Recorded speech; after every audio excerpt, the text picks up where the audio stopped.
Oi pessoal, tudo bom com vocês? Hoje eu vim aqui falar um pouquinho sobre os artrópodes, então vamos começar com as características principais desse grupo. Bom, eles têm apêndices articulados, isso quer dizer que as patas elas são móveis, isso ajuda na rápida locomoção. Eles também têm um exoesqueleto quitinoso, que é muito resistente, protege da desidratação e também do atrito. E também um corpo segmentado, que como por exemplo os insetos é cabeça, tórax e abdômen, que a gente já vai ver daqui a pouco, mais detalhadinho, tá bom?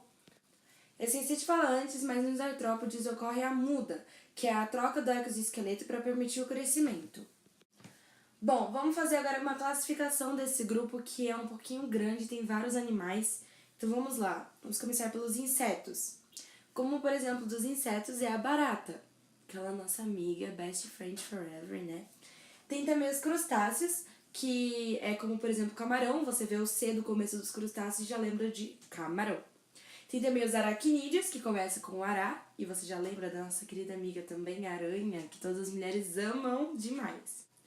Temos também os quilópodos, que é como, por exemplo, a centopeia.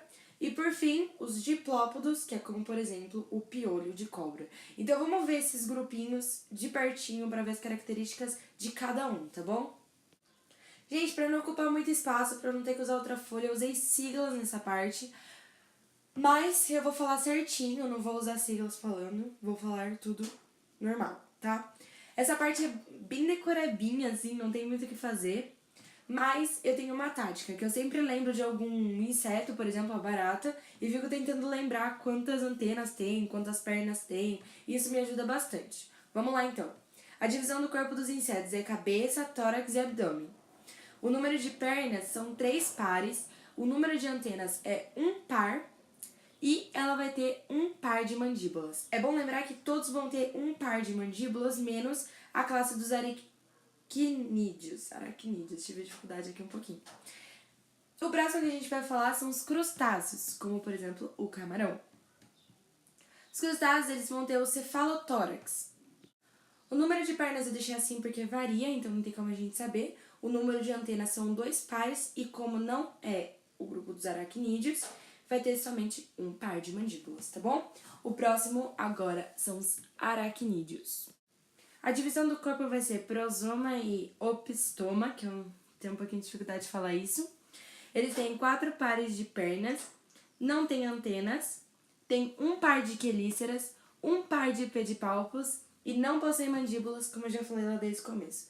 As quelíceras ficam do lado da boca e elas ajudam a pegar a presa. Agora nós vamos falar sobre os quilópodos. A divisão do corpo é cabeça e tronco. Eles têm 1 par de pernas por segmento do tronco. Eles têm 1 par de longas antenas e, como eles não são aracnídeos, têm 1 par de mandíbulas. Agora nós vamos falar sobre os diplópodos, que é como, por exemplo, o piolho de cobra. A divisão do corpo é cabeça e tronco, eles têm 2 pares de pernas por segmento do tronco e 1 par de antenas curtas. E como eles não são aracnídeos, eles têm 1 par de mandíbulas. Agora nós vamos falar sobre a respiração dessas classes. Os insetos têm respiração traqueal, junto com os quilópodes e os diplópodes.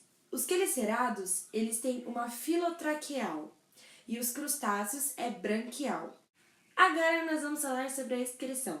Os insetos, quilópodes e diplópodes possuem excreção pelos tubos de Malpighi, ou Malpighi, não sei. Os quelicerados por glândulas coxais e os crustáceos por glândulas verdes ou antenais.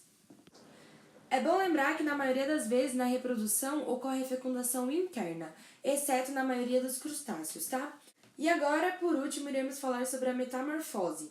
Existem 3 tipos, que é ametábulos, que não ocorre a metamorfose, hemimetábulos, que ocorre uma metamorfose incompleta, ou holometábulos, que ocorre uma metamorfose completa. Primeiro vamos falar sobre o ametábulo. Esse A na frente é de negação, isso quer dizer que não ocorre a metamorfose, tá? Então, não tem um estágio larval. O ovo eclode simplesmente nasce um organismo muito parecido com o adulto. Já nos hemimetábulos, que como eu falei é uma metamorfose incompleta, é como por exemplo com os gafanhotos.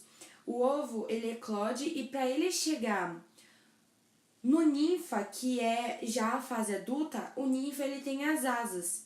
Então ele tem que passar por esse processo de adquirir as asas para ele chegar na fase adulta. Ocorre uma modificação, ok? E por último, vamos falar sobre os holometábulos, que é uma metamorfose completa e você deve lembrar da borboleta, tá? Então, ocorre o ovo, depois a lagarta, a pupa, que é aquela casinha que ela fica até virar uma linda borboleta.